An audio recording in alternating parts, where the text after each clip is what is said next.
আওয়ামী ফেরাউনরাও মানবরচিত ব্যবস্থা, গণতন্ত্র, রাজতন্ত্র, সামরিকতন্ত্র, এক না এক তন্ত্রের মাধ্যমে এবং ধর্মীয় ইস্যু, রাজনৈতিক ইস্যু তৈরি করে এই মুসলিম উম্মাহকে দলীয় বদলে বিভক্ত করে রাখছে। যতদিন পর্যন্ত মুসলিম উম্মাহ ঐক্যবদ্ধ না হবে ততদিন পর্যন্ত সমাজের রাষ্ট্র ব্যবস্থা থেকে আন্দোলনের মাধ্যমে শেখ হাসিনার পলায়নের মধ্য দিয়ে স্বৈর শাসনের পতন ঘটে এবং 8ই আগস্ট অন্তর্বর্তীকালীন সরকারের প্রধান উপদেষ্টা ডক্টর মোহাম্মদ ইউনূসের শপথ গ্রহণের মধ্য দিয়ে বর্তমানে বাংলাদেশে অন্তর্বর্তীকালীন সরকার দিয়ে বাংলাদেশের সমাজ ও রাষ্ট্র ব্যবস্থা গঠন করলেন এবং পরিচালনা করতেছেন। তিনি বাংলাদেশ থেকে দুর্নীতি দূর করতে পারবেন না, বৈষম্য দূর করতে পারবে না।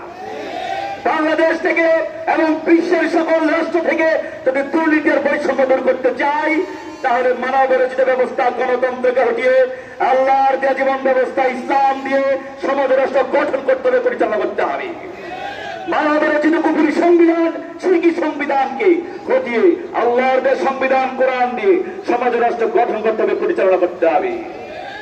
প্রিয় মুজাহিদ বন্ধুগণ, আমাদের বাংলাদেশের যেসব দলগুলো ইসলামী দল হিসেবে পরিচয় দেয় তাদের মধ্যে অন্যতম হল বাংলাদেশ জামাত ইসলাম, ইসলামী আন্দোলন বাংলাদেশ এবং তার পরের ক্যাটাগরিতে আছে হেফাজতে ইসলাম, খেলাফতে ইসলাম, তরিকত ফেডারেশন, মুসলিম লীগ, ইসলামী ঐক্যজোট ইত্যাদি ইত্যাদি।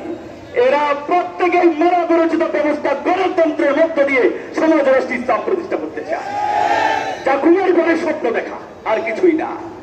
প্রিয় মুজাহিদ বন্ধুগণ, এসব দলের লিগে একটা বাস্তব উদাহরণ।